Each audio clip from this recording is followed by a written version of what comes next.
doctora María Teresa Jarquín, profesora investigadora del Colegio Mexiquense. Me da mucho gusto presentar a ustedes uno de los artículos a los 200 años de haberse erigido el Estado de México. Mi artículo es para la historia cultural del Estado, la biblioteca pública de este Estado.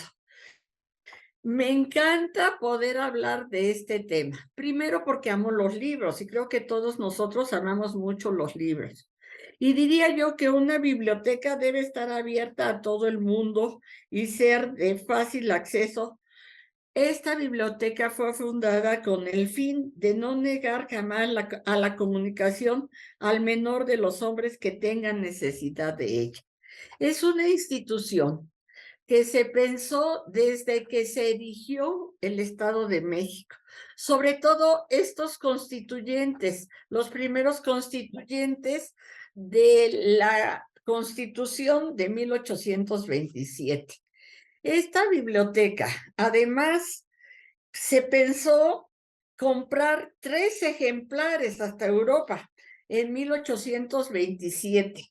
Va a llegar, son 3 ejemplares de cada libro.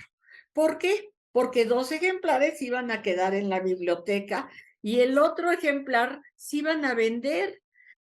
Fue hecha con mucho cuidado y tuvieron mucho esmero en fundar a la manera europea del siglo XIX todas estas obras para que el común del pueblo tuviera acceso a toda la cultura. Por ejemplo, de Thiers, la historia de la Revolución Francesa, de Bacon, sus obras, de Bernardino de Saint-Pierre, Madame de Staël, de las tragedias de Alfred, de todo lo de Montesquieu y sus obras, de Jovellanos, la ley agraria, de Bentham, la historia civil y penal.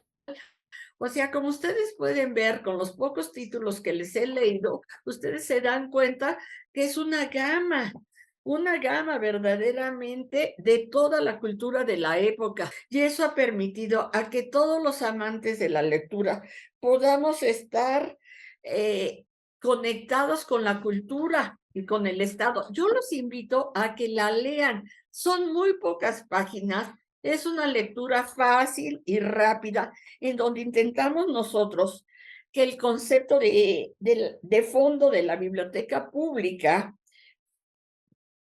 que debe de ser compartida con todos, que tenga un interés de tipo general, que determine la organización de su oferta pública de la lectura, que en este sentido el desarrollo de las colecciones deberá responder a una política de adquisiciones que se trascienda al empirismo, atienda el crecimiento cuantitativo continuo, considerado el valor cualitativo de este crecimiento y tome en cuenta la escasez de los recursos que por aquella época tenían. O sea, la cultura va a tener un papel primordial para estos constituyentes, para estos primeros constituyentes como José María Luis Mora, Zavala, los grandes pensadores de la época.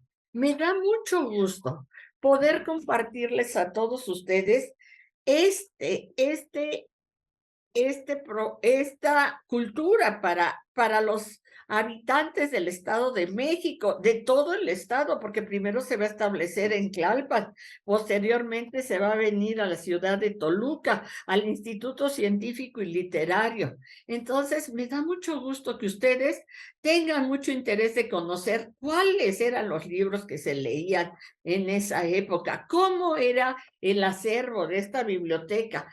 ¿Cuál era la importancia que se tenía como una institución pública y no privada? Porque antes las bibliotecas eran privadas o eran de órdenes religiosas, franciscanos, mercedarios, dominicos, jesuitas, pero ahora con la erección del Estado se procura que sea una biblioteca, como dice su nombre, biblioteca pública